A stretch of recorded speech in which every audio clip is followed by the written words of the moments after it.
Bapak Ibu yang dikasihi Tuhan, sebelum kita mendengarkan firman Tuhan, mari kita berdoa. Bapa, kami mengucap syukur atas kebaikan Tuhan dalam hidup kami, sehingga sampai detik ini kami ada sebagaimana kami ada, semua karena anugerah-Mu ya Bapa. Kami telah memuji dan memuliakan Tuhan melalui pujian dan penyembahan kami, kiranya layak di hadapan-Mu ya Bapa. Lagu-lagu yang kami naikkan di hadapan Tuhan merupakan isi hati kami yang paling dalam, menyatakan kebesaran Tuhan, kemuliaan Tuhan dalam kehidupan kami, bahwa kami memiliki kesadaran tanpa Tuhan kami tidak bisa berbuat apa-apa. Oleh karena Engkau saja ya Tuhan, maka kami sampai hari ini ada. Tak henti-hentinya kami mengucap syukur karena itu ya Bapa. Dan pada pagi menjelang siang pada hari ini, kami mau bersama-sama belajar tentang firman-Mu. Kiranya firman-Mu tiap-tiap hari dapat menuntun kehidupan kami. Ketika kami merasa kami berjalan di jalan yang buntu, tetapi firman Tuhan memberikan penerang bagi kami, sehingga di dalam Tuhan tidak ada jalan yang buntu, selalu ada jalan keluar. Maka berikan hikmat kepada setiap kami, pimpinlah kami, tuntun kami, agar kami mengerti akan firman Tuhan, dan kami dapat melakukannya di keluarga kami, di tempat kami bekerja, di gereja kami, dimanapun kami berada. Dalam nama Yesus kami berdoa dan mengucap syukur. Haleluya. Amin. Shalom. Shalom Bapak Ibu yang dikasihi Tuhan. Puji Tuhan, kita bersyukur hari ini di minggu ketiga. Betul ya, di minggu ketiga bulan November kita masih beribadah secara online. Kita bersyukur atas penyertaan Tuhan dalam kehidupan kita. Bagaimana kabar Bapak Ibu, Saudara yang ada di rumah? Doa dan harapan kami, Bapak Ibu dalam keadaan sehat selalu. Sebelum saya membaca firman Tuhan pada pagi hari ini, saya mengingatkan kita semua, mewakili panitia pemilihan penatua, bahwa nanti jam 1 siang ada perhitungan suara. Perhitungan secara live streaming di akun YouTube Gereja Pokemon Pratama, Bapak Ibu bisa menyaksikan secara langsung. Ya, sekali lagi kami ingatkan bahwa jam 1 siang ada perhitungan suara secara live streaming di akun YouTube Gereja Pokemon Pratama. Bapak Ibu yang dikasihi Tuhan, mari kita sama-sama melihat di dalam Matius pasal 25 ayat 14 sampai 30 dan sesuai dengan tema PGI yang diberikan oleh PGI pada hari ini, yaitu upah keberanian maju bersama Tuhan. Mari kita membuka Alkitab kita di dalam Matius. Di dalam Matius pasalnya yang ke-25 ayat 14 sampai ayatnya yang ke-30. Matius pasal 25 ayat 14 sampai ayat yang ke-30. Bapak Ibu bisa melihat juga di layar TV atau handphone Bapak Ibu di rumah. Firman Tuhan berbunyi demikian. Sebab hal kerajaan surga sama seperti seorang yang mau bepergian ke luar negeri, yang memanggil hamba-hambanya dan mempercayakan hartanya kepada mereka. Yang seorang diberikan 5 talenta, yang seorang lagi 2, dan yang seorang lagi 1, masing-masing menurut kesanggupannya. Lalu ia berangkat. Segera pergilah hamba yang menerima 5 talenta itu, ia menjalankan uang itu, dan lalu beroleh laba 5 talenta. Hamba yang menerima 2 talenta itu pun berbuat demikian juga dan berlaba 2 talenta. Tetapi hamba yang menerima 1 talenta itu pergi dan menggali lubang di dalam tanah lalu menyembunyikan uang tuannya. Lama sesudah itu pulanglah tuan hamba-hamba itu lalu mengadakan perhitungan dengan mereka. Hamba yang menerima 5 talenta itu datang dan ia membawa laba 5 talenta. Katanya, Tuan, 5 talenta Tuan percayakan kepadaku. Lihat, aku telah beroleh laba 5 talenta. Maka kata tuannya itu kepadanya, baik sekali perbuatanmu itu, hai hambaku yang baik dan setia. Engkau telah setia dalam perkara kecil, aku akan memberikan kepadamu tanggung jawab dalam perkara yang besar. Masuklah dan turutlah dalam kebahagiaan Tuanmu. Di ayat yang ke-22, lalu datanglah hamba yang menerima 2 talenta itu, katanya, Tuan, 2 talenta Tuan percayakan kepadaku, lihat, aku telah beroleh laba 2 talenta. Maka kata tuannya itu kepadanya, baik sekali perbuatanmu itu, hai hambaku yang baik dan setia, engkau telah setia memikul tanggung jawab dalam perkara yang kecil. Aku akan memberikan kepadamu tanggung jawab dalam perkara besar. Masuklah dan turutlah dalam kebahagiaan Tuanmu. Kini datang juga hamba yang menerima 1 talenta itu dan berkata, Tuan, aku tahu bahwa Tuan adalah manusia yang kejam, yang menuai di tempat di mana Tuan tidak menabur, yang memungut dari tempat di mana Tuan tidak menanam. Karena itu, aku takut dan pergi menyembunyikan talenta Tuan di dalam tanah ini. Terimalah kepunyaan Tuan. Maka jawab tuannya itu, hai kamu hamba yang jahat dan malas. Jadi kamu sudah tahu bahwa aku menuai di tempat di mana aku tidak menabur dan memungut dari tempat di mana aku tidak menanam. Karena itu, sudahlah seharusnya uangku itu kau berikan kepada orang yang menjalankan uang, supaya sekembaliku aku menerimanya serta dengan bunganya. Sebab itu ambillah talenta itu daripadanya dan berikanlah kepada orang yang mempunyai 10 talenta itu. Karena setiap orang yang mempunyai kepadanya akan diberi sehingga ia berkelimpahan. Tetapi siapa yang tidak mempunyai apapun juga yang ada padanya akan diambil daripadanya. Dan campakkanlah hamba yang tidak berguna itu ke dalam kegelapan yang paling gelap. Di sanalah akan terdapat ratap dan kertak gigi. Bapak Ibu dikasih Tuhan, sesuai dengan tema yang diberikan oleh PGI, yaitu upah keberanian maju bersama Tuhan. Kalau minggu lalu Bapak Ibu ikut beribadah secara online, maka Bapak Ibu telah mendengar bersama-sama tentang firman Tuhan yang disampaikan oleh Ibu Pendeta Dr. Galuh, yaitu di pasal yang sama yang kita bahas hari ini, tetapi beliau mengkhotbahkan mulai dari ayat 1 sampai ayat yang ke-13. Ya. Nah, Bapak Ibu yang dikasihi Tuhan, di dalam teks yang telah kita bahas tadi, secara singkat di sini dijelaskan bahwa seorang tuan yang hendak pergi ke luar negeri, ini merupakan suatu perumpamaan yang diberikan oleh Tuhan Yesus pada masa itu. Seorang tuan yang pergi ke luar negeri, maka setelah dia pergi, sebelum dia pergi, dia mempercayakan hartanya kepada hamba-hambanya. Maka dia memberikan, ada 1 orang diberikan 5 talenta, 1 orang lagi diberikan 2 talenta, dan 1 orang lagi diberi 1 talenta. Nah, Bapak Ibu yang dikasihi Tuhan, setiap kita diberikan karunia menurut kemampuan masing-masing. Yang pertama, bahwa upah keberanian maju bersama Tuhan adalah seseorang yang bertanggung jawab. Kalau kita berbicara tentang tema ini, upah keberanian bersama Tuhan, seringkali orang lebih fokus pada upahnya. Ya, betul apa betul? Ya, seseorang tidak mungkin dikasih reward yang bagus kalau dia tidak bertanggung jawab. Mungkin Bapak Ibu jemaat di sini ada yang sudah menjadi direktur di perusahaan atau mempunyai perusahaan sendiri, atau Bapak Ibu mempunyai pembantu di rumah.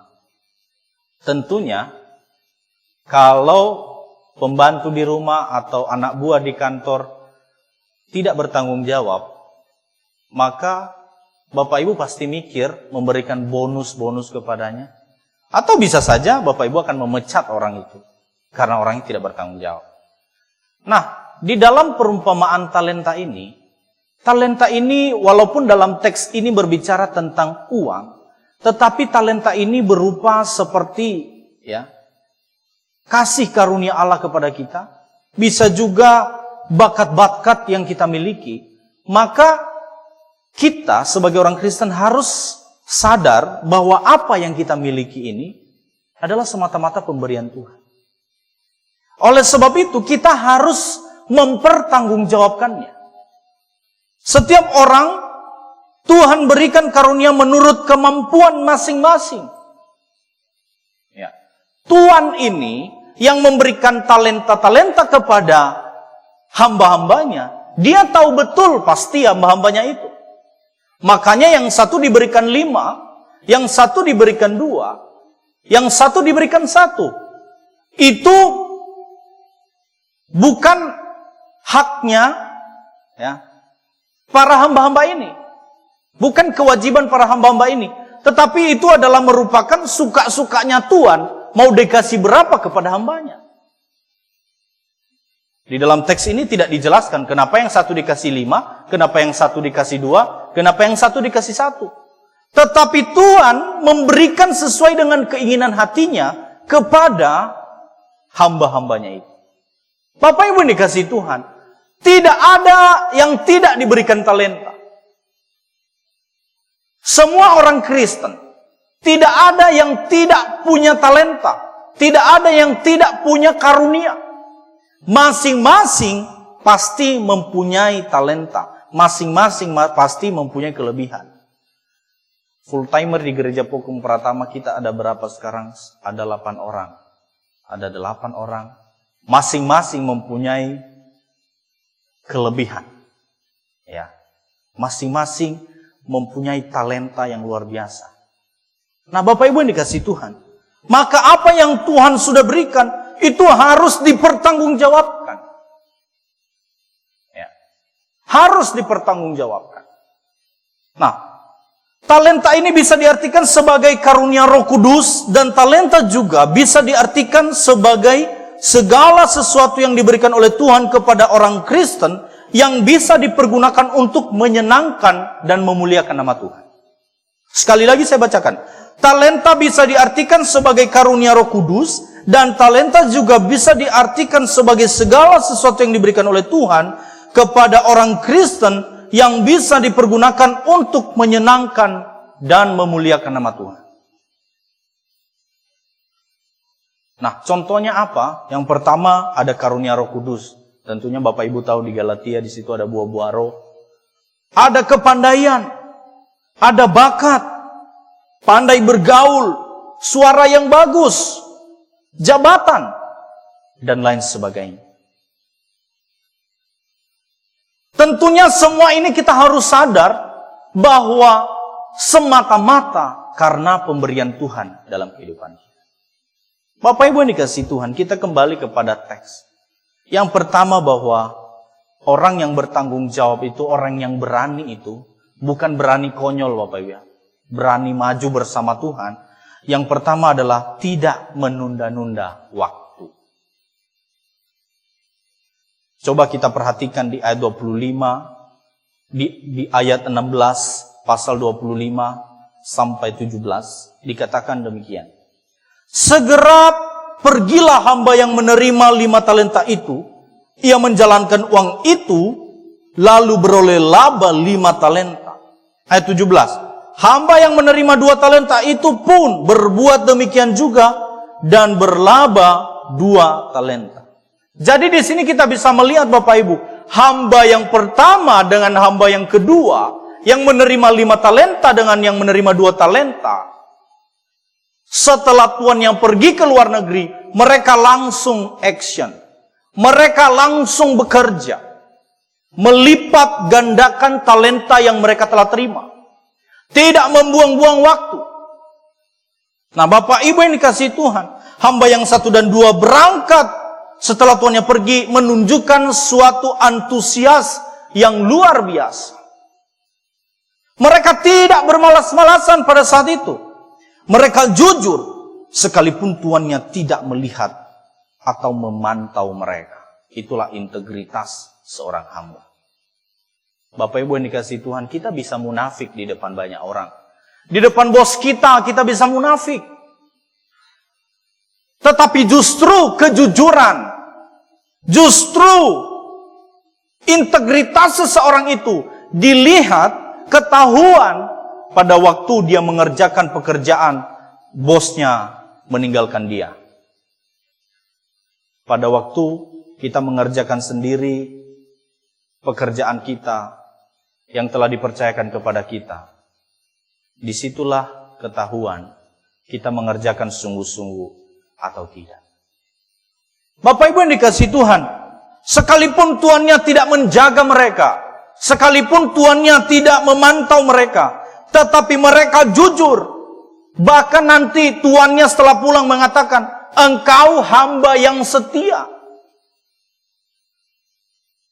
Kedua hamba ini melakukan tugasnya dengan sangat baik. Apa yang terjadi kepada hamba yang ketiga? Hamba yang ketiga malah bermalas-malasan dan dia pergi mengubur talenta yang dia punya. Bapak Ibu yang dikasihi Tuhan, apa yang sudah kita miliki saat ini, kita harus sadar bahwa itu semua semata-mata pemberian Tuhan. Maka, seperti yang setelah saya katakan dari awal tadi, bahwa segala sesuatu yang kita miliki itu harus kita lakukan untuk memuliakan nama Tuhan. Tuhan memberikan kepercayaan kepada 3 hambanya. Hamba yang pertama dan hamba yang kedua melakukan dengan sungguh-sungguh. Bahkan mereka melipat gandakan talenta yang telah diberikan, dipercayakan kepada mereka. Kenapa? Karena mereka menghargai pemberian Tuhan. Ada sebuah cerita Bapak Ibu. Seorang pendeta pergi ke rumah sakit melihat jemaatnya pemuda yang sedang sakit. Pemuda dalam artian umur 35 tahun lebih, hampir 40 tahun. Pada waktu pendetanya pergi ke rumah sakit, pendetanya itu membawa sekuntum bunga yang sudah layu. Seperti ini Bapak Ibu. Sudah layu. Tadinya saya pesan sebenarnya warna merah, tapi warna kuning ini jadinya.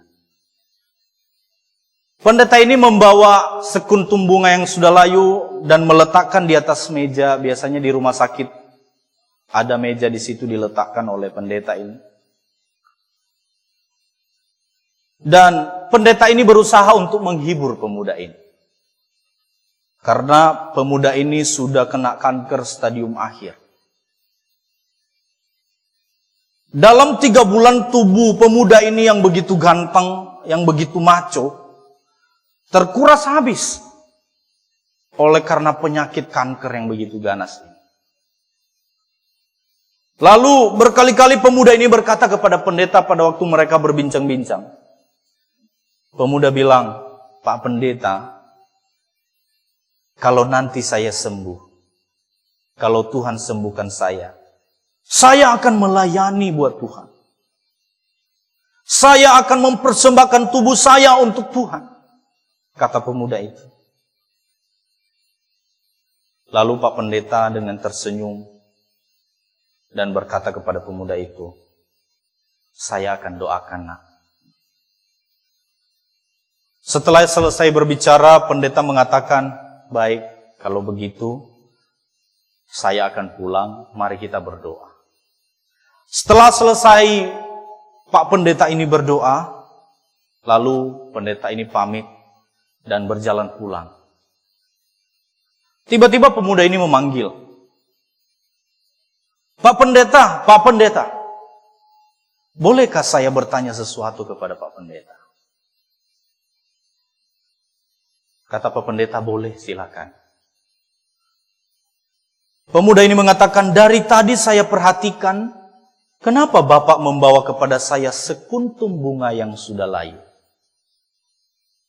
Anak muda ini mengambil bunga itu dan menanyakan hal itu kepada Bapak Pendeta itu.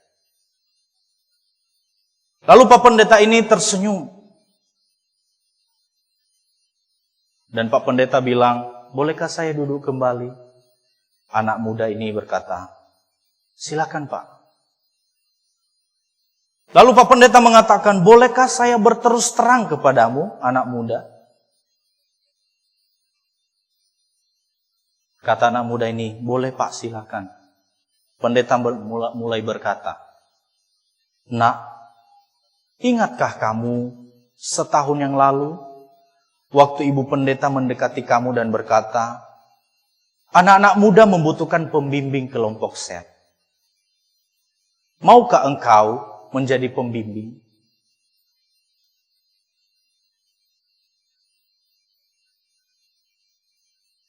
Dan engkau berkata pada saat itu, waduh Bu Pendeta, saya masih sibuk sekali kuliah. Setelah engkau masuk masa skripsi, teman-temanmu berkata, jadilah ketua pemuda. Engkau yang paling berkarisma. Lalu apa jawabmu pada saat itu?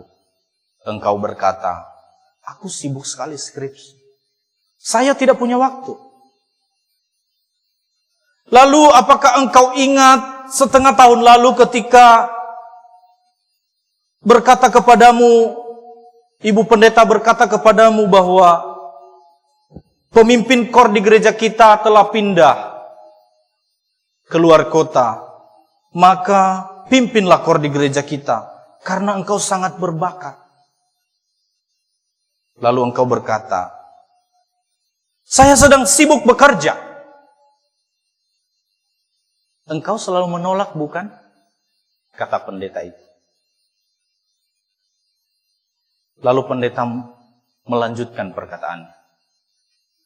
Tapi setelah engkau kena kanker berkali-kali engkau berkata, Pak Pendeta, tolong doakan saya. Kalau saya sembuh, saya akan mempersembahkan hidupku buat Tuhan.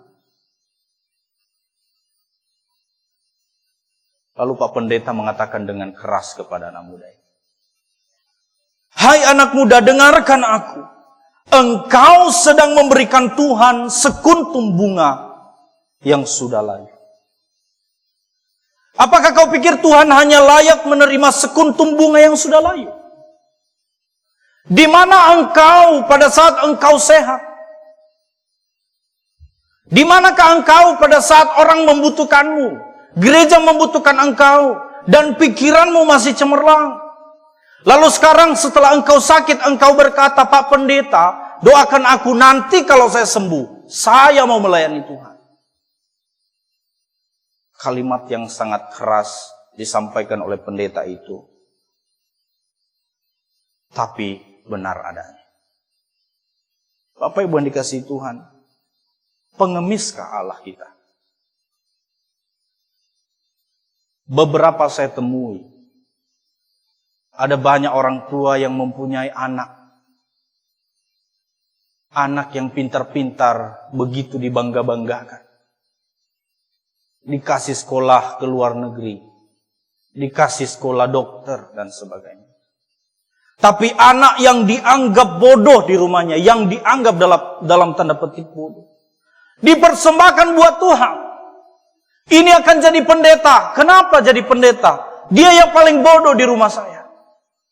Dia anak saya yang paling susah diatur. Maka jadilah dia jadi pendeta.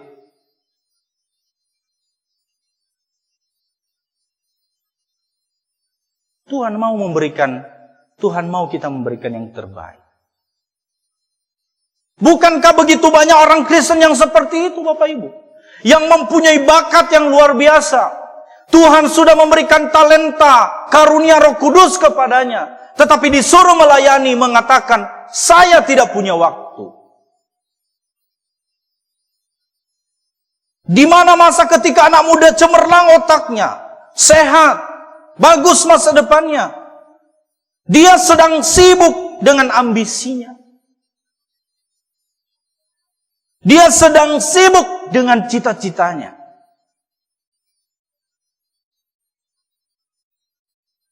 Apakah kita harus tunggu kita pensiun dari pekerjaan kita baru kita mau melayani Tuhan? Tuhan tidak mau diberikan sekuntum bunga yang sudah layu. Dan saya pikir, saya kalau kasih ini ke Bapak Ibu, pasti Bapak Ibu nggak mau. Pasti Bapak Ibu bilang, ini pendeta nggak ada sopan-sopan santunnya. Ini kok banyak kali durinya ini. Ya. Tentunya Bapak Ibu mau saya berikan sekuntum bunga yang masih segar. Tuhan mau kita berikan yang terbaik buat dia.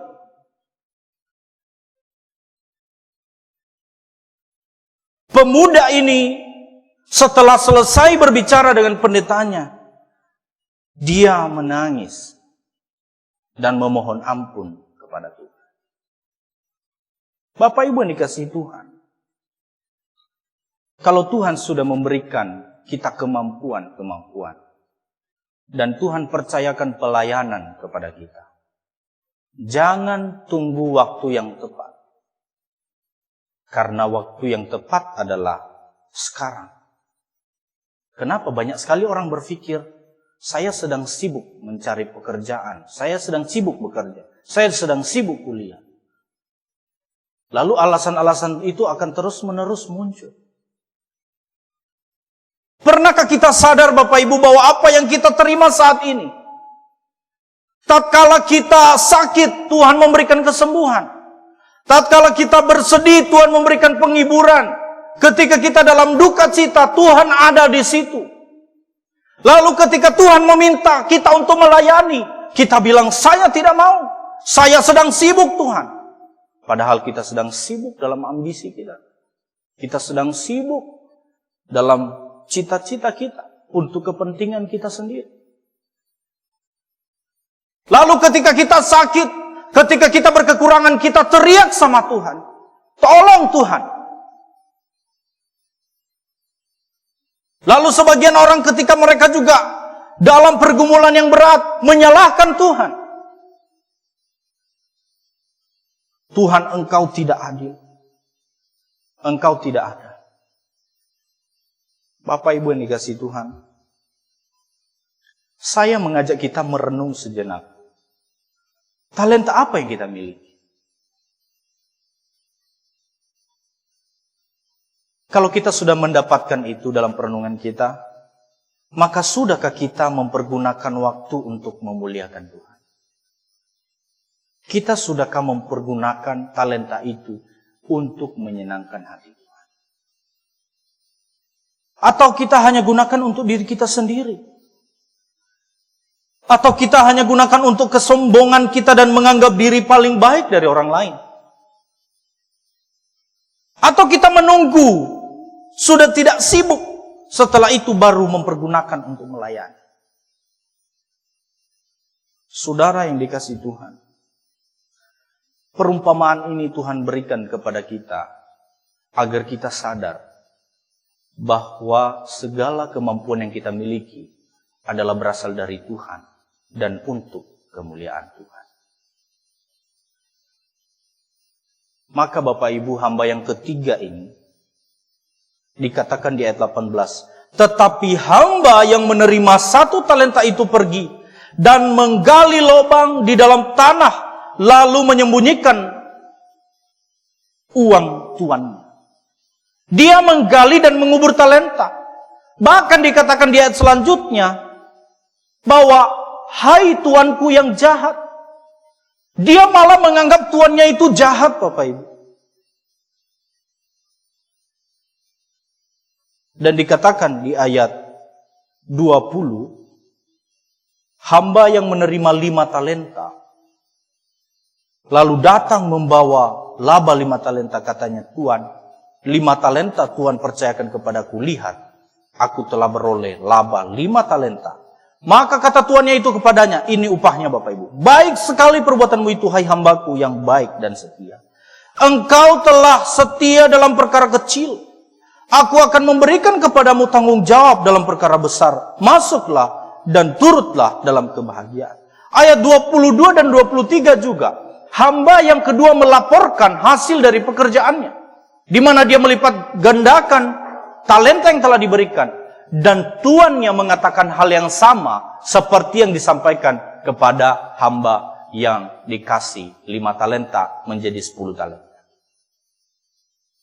Coba kita lihat di sini Bapak Ibu sebelumnya bahwa hamba yang ketiga ini juga bekerja.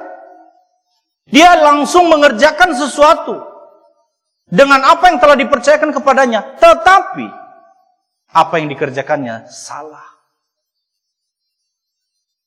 Dia bukan diam terus nggak ngapa-ngapain. Dia bekerja. Tapi malah dia menggali lubang untuk mengubur talentanya itu. Padahal yang dikehendaki oleh tuannya adalah talentanya itu dikembangkan. Kalau dikasih satu, lipat gandakan lagi menjadi satu lagi, jadi dua. Bapak Ibu yang dikasihi Tuhan, maka yang terakhir kita membahas tentang upah. Upah itu tidak diberikan lebih dulu. Ya. Bahkan hamba-hamba ini tidak tahu apa yang akan mereka terima. Pada waktu pertama kali Tuhan memanggil hamba-hambanya dan memberikan talenta kepada mereka, hamba-hamba ini tidak tahu nanti apa upah mereka. Tidak tahu. Maka ada harga yang harus dibayar Bapak Ibu. Kita harus tahu bahwa sudah pasti ada upah kepada hamba yang setia dan jujur dan bertanggung jawab. Seringkali kita salah. Seringkali kita salah fokus dalam memahami upah ini. Kita seringkali hitung-hitungan. Kalau saya melayani saya dapat apa? Kalau saya rajin ke gereja saya dapat apa? Kita sudah memikirkan upah dulu. Bapak Ibu yang dikasihi Tuhan, bukankah Tuhan Yesus memberikan teladan yang luar biasa? Ketika dia datang ke dunia, dia mengatakan bahwa aku datang bukan untuk dilayani, tetapi untuk melayani. Bahkan ketika Paulus melayani di berbagai daerah, di kota-kota besar, di Efesus, di Filipi, di Roma, dan di kota-kota di Korintus, Tesalonika, Paulus sama sekali tidak memikirkan upah yang akan dia dapat. Tapi yang jelas Bapak Ibu, kalau kita menjadi orang-orang Kristen yang berintegritas, bertanggung jawab, setia, jujur, upah itu akan otomatis Tuhan berikan kepada kita. Maka kalau Bapak Ibu melayani di tempat ini, jangan pernah memikirkan upah dulu, baru melayani. Layani Tuhan sungguh-sungguh. Berikan segala kemampuanmu untuk melayani Tuhan. Maka Tuhan tidak pernah akan diam. Dia akan memberikan yang terbaik buat kita. Saudara yang dikasihi Tuhan, sedangkan upah yang didapat oleh hamba yang ketiga, yang pertama, dia tidak mendapat apa-apa. Kenapa? Talentanya yang satu tadi diambil oleh tuannya untuk diserahkan kepada hamba yang pertama. Diserahkan kepada hamba yang mempunyai 10 talenta. Dan di ayat 28 sampai 30 begitu mengenaskan Bapak Ibu. Dikatakan di situ, sebab itu ambillah talenta itu daripadanya dan berikanlah kepada orang yang mempunyai 10 talenta itu. Karena setiap orang yang mempunyai kepadanya akan diberi, sehingga ia berkelimpahan. Tetapi siapa yang tidak mempunyai apapun daripadanya akan diambil daripadanya. Dan campakkanlah hamba yang tidak berguna itu ke dalam kegelapan yang paling gelap. Di sanalah akan terdapat ratap dan kertak gigi. Begitu mengenaskan upah yang dia dapat, oleh karena dia menjadi hamba yang tidak bertanggung jawab dan bermalas-malasan dengan talenta yang telah Tuhan berikan kepadanya. Saudara yang dikasihi Tuhan, jangan sampai kemampuan yang kita miliki diambil oleh Tuhan hanya karena kita tidak mau mempersembahkannya untuk kemuliaan nama Tuhan. Terakhir Bapak Ibu, ada seorang dokter. Seorang dokter ini sudah banyak sekali langganannya. Jadi karena dia dokter yang spesialis yang baik, Dia disukai oleh banyak pasien, maka banyak sekali langganan-langganan daripada dokter ini. Bapak Ibu, suatu hari dia dipanggil oleh Tuhan untuk melayani dia secara full time. Dan pada saat itu juga dia bergumul. Apakah dia tetap jadi dokter atau dia mau menjadi pendeta? Bapak Ibu yang dikasihi Tuhan, dalam pergumulannya ternyata dia mendapat konfirmasi dari Tuhan. Dia akan meninggalkan segala kemewahannya. Dia akan meninggalkan profesinya sebagai dokter. Dan dia mengambil keputusan untuk menjadi pendeta. Apa yang terjadi pada saat itu? Ada banyak orang-orang mulai menyalahkan dia. Ngapain kamu jadi pendeta? Kamu makan apa? Ngapain kamu jadi pendeta? Pendeta itu gak punya duit. Tetapi dia bulatkan tekadnya untuk menjadi pelayan Tuhan, menjadi pendeta. Karena dia merasa terpanggil. Dia sangat setiap hari selalu memikirkan jiwa-jiwa yang terhilang, yang membutuhkan kabar baik. Bapak Ibu yang dikasihi Tuhan,